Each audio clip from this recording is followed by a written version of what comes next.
Hello everyone, my name is Voila Kataria and I'm your biology educator. I hope आप सब लोग अच्छे होंगे and today I am here with another important topic that is cell organelles and function. बच्चों ये topic क्यों इतना important है? ये टॉपिक इस वजह से इतना इम्पोर्टेंट है क्योंकि इससे बहुत सारे इम्पोर्टेंट क्वेश्चंस आते हैं, very short, long, diagram based, conceptual question, case study questions, तो बहुत तरह के क्वेश्चंस आते हैं और ये सेल का बहुत ज़्यादा इम्पोर्टेंट टॉपिक है। इस टॉपिक को मैंने 10 पॉइंट्स में डिवाइड किया है, जितने ऑर्गेनल्स हैं, और मैं चाहूँगी कि इस वीडियो में मैं जितनी भी इम्पोर्टेंट इन्फॉर्मेशन है इन ऑर्गेनल्स की मैं कवर करूँ। हम स्टार्ट करते हैं पहले कि सेल्स कितने तरह के होते हैं। The cells are of two types, plant cell and animal cell. जब पॉइंट ऑफ डिफरेंस आता है प्लांट सेल और एनिमल सेल का, सबसे पहला पॉइंट ऑफ डिफरेंस हम लिखते हैं मेम्ब्रेन्स के बारे में, कि प्लांट सेल डबल मेम्ब्रेन होता है, I mean the outer membrane and the inner membrane, और एनिमल सेल्स के अंदर सिंगल मेम्ब्रेन ही होती है। जो सेल मेम्ब्रेन जिसको हम कह रहे हैं यहाँ पर, cell membrane, the very first topic, that is the part of animal cell. पर प्लांट सेल के अंदर टू मेम्ब्रेन्स होती हैं, सेल मेम्ब्रेन भी होती है और सेल वॉल भी होती है। प्लांट सेल के अंदर cell wall outermost layer होती है और सेल मेम्ब्रेन इनर लेयर होती है। कहने का मतलब है कि अगर ये प्लांट सेल है तो ये वाला जो पोर्शन होगा ये सेल मेम्ब्रेन होगा और जो इसकी आउटर लेयर होगी ये सेल वॉल होगी, ठीक है। पर प्लांट एनिमल सेल के केस में ये बाहर वाली लेयर बिल्कुल मिसिंग होती है, ये नहीं होती है। ये पहला पॉइंट ऑफ डिफरेंस है।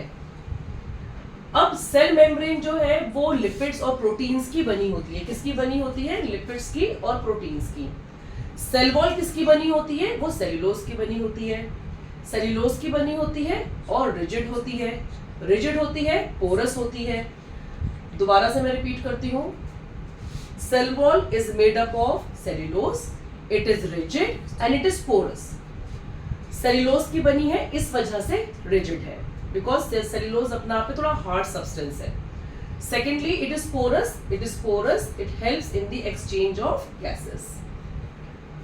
सेकेंडली सेल मेम्ब्रेन जो है लिपिड और प्रोटीन्स की बनी है and it is called as semi permeable membrane. Why are we calling it as a semi permeable membrane? Semi permeable membrane का मतलब क्या होता है? The membrane will allow the useful substance to come inside and no waste or any harmful substance to enter the cell.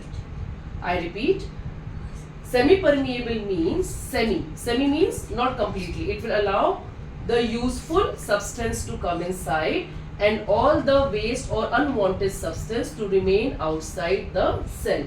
And cell membrane is made up of lipids and proteins, whereas cell wall is made up of cellulose. It is rigid and it is porous. Being porous, it allows the exchange of gases. So this is two important layers we have already discussed, and this is the first point of difference in case if we write about plant cell and the animal cell. अब third important topic पे आता है nucleus. What is nucleus? Nucleus is actually the control center of the cell. जैसे हमारे body में brain है which is the control center of our body, similarly nucleus is also the control center of the cell and it controls heredity. Moreover, it controls the cell division also. मुझे एक बार cell wall में एक topic में बताना आपको भूल गई कि सेल वॉल सिग्नल्स को भी सेंड करता है सेल डिवीजन करने के लिए, कि सेल को डिवाइड होना है, कब होना है, ये सिग्नलिंग भी करी जाती है सेल वॉल के थ्रू। न्यूक्लियस भी सेल डिवीजन को कंट्रोल करता है, ठीक है। और न्यूक्लियस क्यों control centre? Why is nucleus called as the control centre और the controls heredity? Because it contains genes and chromosomes, because nucleus contain gene and chromosomes. That is why it is called as the controller of heredity. Now coming on to the fourth important point is cytoplasm. Why is cytoplasm that very important? अब जैसे हम लोग बात करते हैं, I'll give you one example. If we have a cake, cake के ऊपर cherries रखी होती हैं, तो क्या होता है? केक के ऊपर चेरीज रखी है means the cherries are embedded on the cake, right? Now cytoplasm is actually a jelly-like substance. Cytoplasm is a jelly-like substance inside the boundary of the cell membrane and cell wall.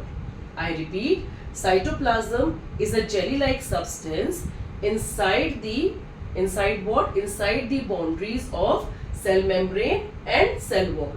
It is jelly-like substance, semi-fluid substance, and in this substance, all these cell organelles are embedded. जैसे कि मैंने बताया था कि cake के ऊपर cherries embedded होती हैं, ऐसे ही सारे ऑर्गेनल्स साइटोप्लाज्म के अंदर embedded होते हैं. और ये क्या, इसका मेजर काम क्या है? That is controls the metabolic activity. जितनी भी मेटाबॉलिक एक्टिविटीज हैं उनको कौन कंट्रोल करता है?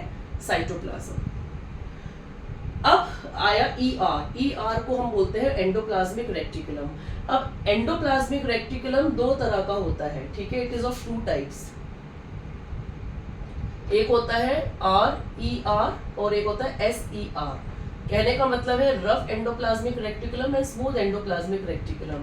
अब ये स्मूथ और रफ क्यों कहला रहा है, पहले इसको समझ लो. मैंने 5th पॉइंट को एंडोप्लाज्मिक रेक्टिकुलम और राइबोसोम 9th पॉइंट साथ समझाऊंगी, ठीक है, क्योंकि ये इंटर रिलेटेड है, ठीक है. एंडोप्लाज्मिक रेक्टिकुलम रफ क्यों कहला रहा है? क्योंकि रफनेस का, उसकी अपीयरेंस रफ हो जाती है क्योंकि उस पे राइबोसोम्स बिखरे होते हैं, लगे होते हैं.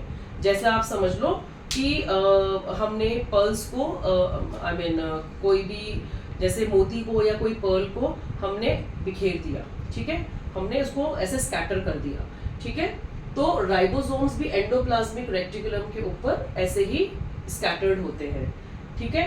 तो वो उसको एक रफ अपीयरेंस दे देता है. तो इसी वजह से वो वाला एंडोप्लाज्मिक रेक्टिकुलम जिसके ऊपर राइबोसोम्स हैं वो कहलाएगा rough endoplasmic reticulum, and the one which is not having any ribosome will be called as smooth endoplasmic reticulum. जैसे इनके नाम अलग हैं, इनके फंक्शंस भी अलग हैं. कैसे? राइबोसोम का काम होता है प्रोटीन सिंथेसिस. अब जैसे कि रफ एंडोप्लाज्मिक रेक्टिकुलम के ऊपर राइबोसोम है, तो जैसे ही ये प्रोटीन सिंथेसिस करता है, रफ एंडोप्लाज्मिक रेक्टिकुलम प्रोटीन को कैरी करता है. इसने सिंथेसाइज किया, इसने कैरी किया और सेल के दूसरे पार्ट्स में भेज दिया. अब स्मूथ एंडोप्लाज्मिक रेक्टिकुलम का नाम क्या काम है? उसका काम है कि वो लिपिड्स को सिंथेसाइज करता है, ठीक है. उसने क्या करा? लिपिड्स को सिंथेसाइज किया और ट्रांसपोर्ट कर दिया, ठीक है. तो एंडोप्लाज्मिक रेक्टिकुलम का बहुत इंपॉर्टेंट काम क्या है? Carry protein from one part of the cell to the other part, and it is of 2 types, that is rough endoplasmic reticulum and smooth endoplasmic reticulum. Smooth क्यों है? क्योंकि राइबोसोम प्रेजेंट नहीं है. रफ क्यों है? क्योंकि राइबोसोम्स प्रेजेंट है. Secondly, lysosomes. अब लाइसोसोम्स में क्या है? जैसे ही सेल डैमेज होने लगता है या कोई भी उस पर इंफर्मिटी आती है, the lysosome which is a organelle which is also called the suicidal bag. ये क्वेश्चन बहुत आता है कि why is lysosome called the suicidal bag. The lysosome is called the suicidal bag because जब भी कोई सेल डैमेज होता है तो लाइसोसोम का बड़ा स्मार्ट काम है कि फटाफट से उसी अपने ही सेल को वो खुद ही डाइजेस्ट कर लेता है.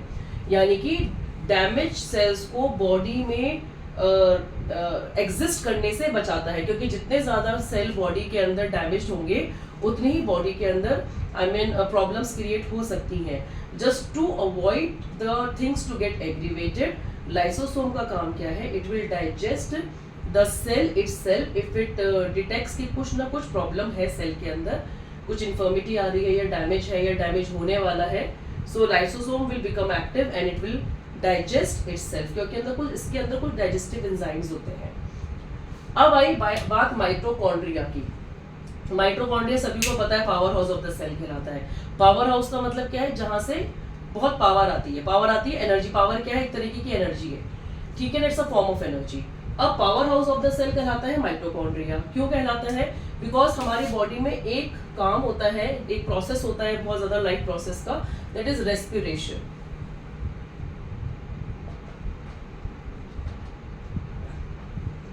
रेस्पिरेशन का काम क्या है? रेस्पिरेशन हम जो भी फूड लेते हैं, इनटेक रहती है, वो रेस्पिरेशन के थ्रू हमारी बॉडी में एनर्जी को रिलीज करता है. सबने पढ़ा है राइट इन 8th स्टैंडर्ड और 7th standard what is respiration. Respiration is the breakdown of the food inside the cell where inside the cell? Mitochondria में।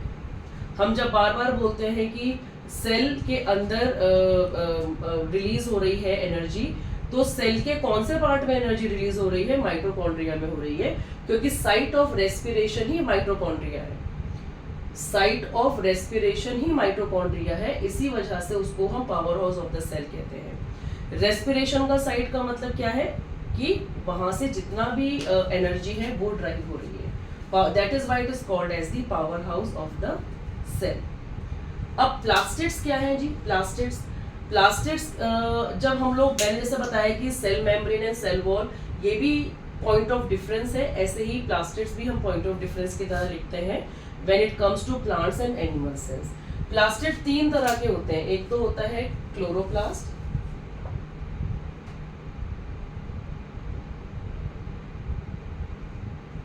Chromoplast and leucoplast. अब ये तीनों तरह के प्लास्टिड मैंने लिखे हैं, 3 टाइप के होते हैं। क्या मतलब हुआ? क्लोरोप्लास्ट के अंदर होता है क्लोरोफिल, तो इसका मतलब ये ग्रीन प्लांट्स में होगा ये वाला प्लास्टिड। क्रोमोप्लास्ट भी प्लांट्स में ही होगा, बट ये भी कलर कंटेन करता है। ये chloroplast, CHLORO, chloroplast will contain green colour. MO, chromoplast will contain any other color apart from green color, which can be suppose the yellow color given, yellow, pink, purple color given to the flowers is because of the chromoplast, not chloroplast. Okay, chromoplast. Okay, and leucoplast, जितना भी हम excess glucose plants में बनता है, वो excess glucose will be stored in the form of starch in the plastid called as leucoplast. 3 तरह के plastid हैं, क्लोरोप्लास्ट, क्रोमोप्लास्ट, ल्यूकोप्लास्ट। ये ग्रीन कलर का पिगमेंट रखता है, ये वो सारे पिगमेंट रखता है अपार्ट फ्रॉम ग्रीन पिगमेंट, और ल्यूकोप्लास्ट एक्सेस ग्लूकोज को स्टार्च में कन्वर्ट करके अपने अंदर स्टोर कर लेता है for the time of emergency. ठीक है, अब आई बात राइबोसोम की। राइबोसोम में ऑलरेडी बता चुकी हूँ एंडोप्लाज्मिक रेटिकुलम के साथ क्या कि इसका काम प्रोटीन सिंथेसिस है, और ये कहाँ मिलता है? ये ER के ऊपर फैला हुआ मिलता है। अब आई now we talk about Golgi bodies. Golgi bodies are what? It receives protein and other material from ER, pack and transport them. So what are Golgi bodies doing? Golgi bodies are receiving proteins जो कि बने हैं किसमें? ER में। ER में कहाँ बने हैं? राइबोसोम में। ठीक है, रिसीव करा सारा प्रोटीन, उसे पैक करा और ट्रांसपोर्ट कर दिया। ये कुछ ऐसा ही काम है जैसे कि एक ट्रांसपोर्टर का काम होता है, पैक करा ट्रांसपोर्ट करा, कोई भी मटेरियल को पैक करा ट्रांसपोर्ट करा। So Golgi body is also working as a transporter. Endoplasmic reticulum is also working as a transporter, but this is packing also. क्या डिफरेंस है कि ये पैक भी कर रहा है, ये पैकिंग का काम नहीं करता, ये सीधा ट्रांसपोर्ट का काम करता है। ठीक है, thank you so much children. I think I have given most of the information about this topic which is relevant for your exam point of view. And if you like this video, you can subscribe my channel, like this video, and I'll bring more of these kind of informative videos in future. Thank you so much. Have a nice day.